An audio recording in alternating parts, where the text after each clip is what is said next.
Ja jestem Bogusława Wąs i chcę opowiedzieć historię mojej rodziny na tle XX wieku.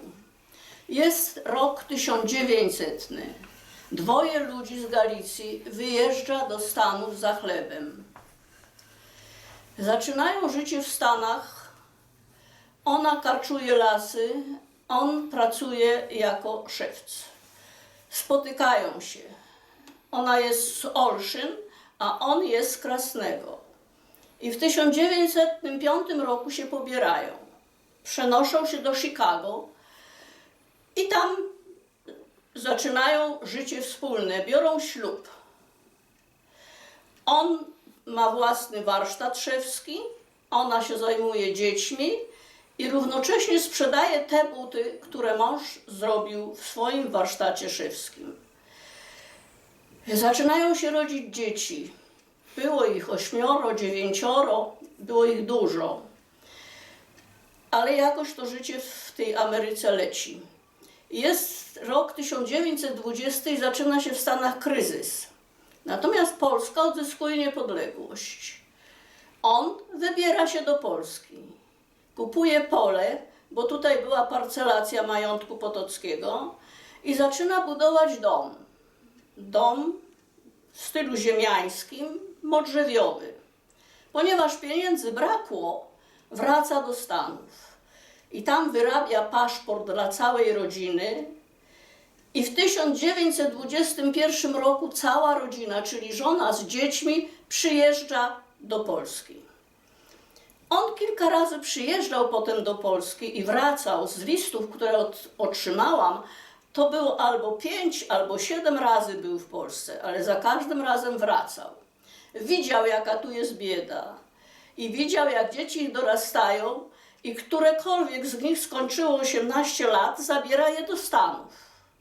W Polsce została tylko moja mama, Estera, i został Bronisław, który się tutaj urodził. Jest rok 1935, on był ostatni raz w Polsce i chciał zabrać moją mamę do Stanów. Moja mama nie pojechała, bo uważała, że musi zostać przy matce, która by w Polsce została sama.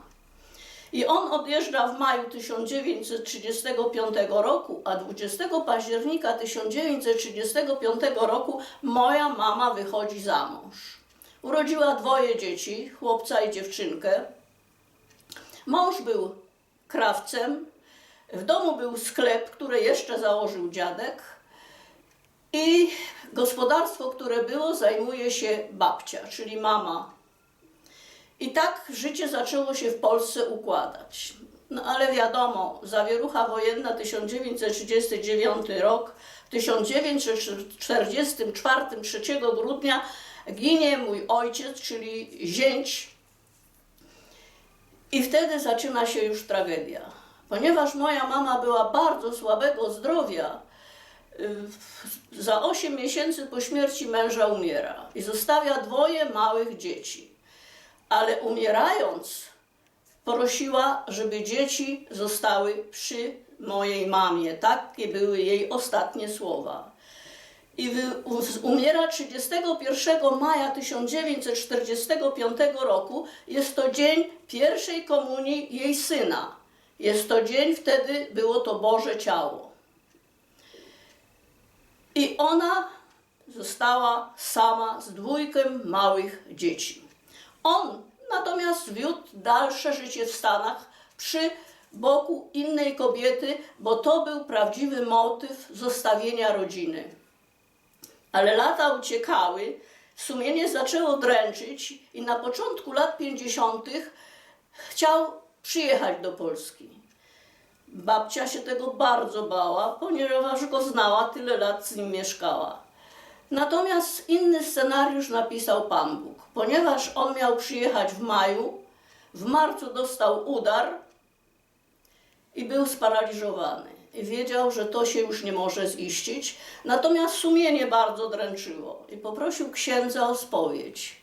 I ksiądz, który przyszedł go spowiadać, poprosił tą kobietę, z którą mieszkał i powiedział: rozgrzeszenie dostaje tylko pod warunkiem, że przeprosicie tą kobietę, która tam w Polsce tak dużo wycierpiała. I rzeczywiście, nie pamiętam dokładnie, ale był to początek też lat 50., jak weszła w drzwi wysoka, postawna, elegancka, dobrze ubrana kobieta, a moja babcia, staruszka, z koczkiem na głowie, harnadlem przypięte włosy, siedziała przy kuchni i gotowała coś, podkładała pod piec. Ta podeszła do babci, rozpłakała się, a moja babcia wstała, objęła ją i powiedziała, że ona się nie gniewa na nią. I taka była historia, a inną historię rodzinną to mogę jeszcze wiele opowiadać. I to mi się udało wiele uzyskać tych informacji z listów, które od mojej rodziny w Stanach otrzymałam. Listów sprzed prawie 100 lat. I za to Wam serdecznie dziękuję.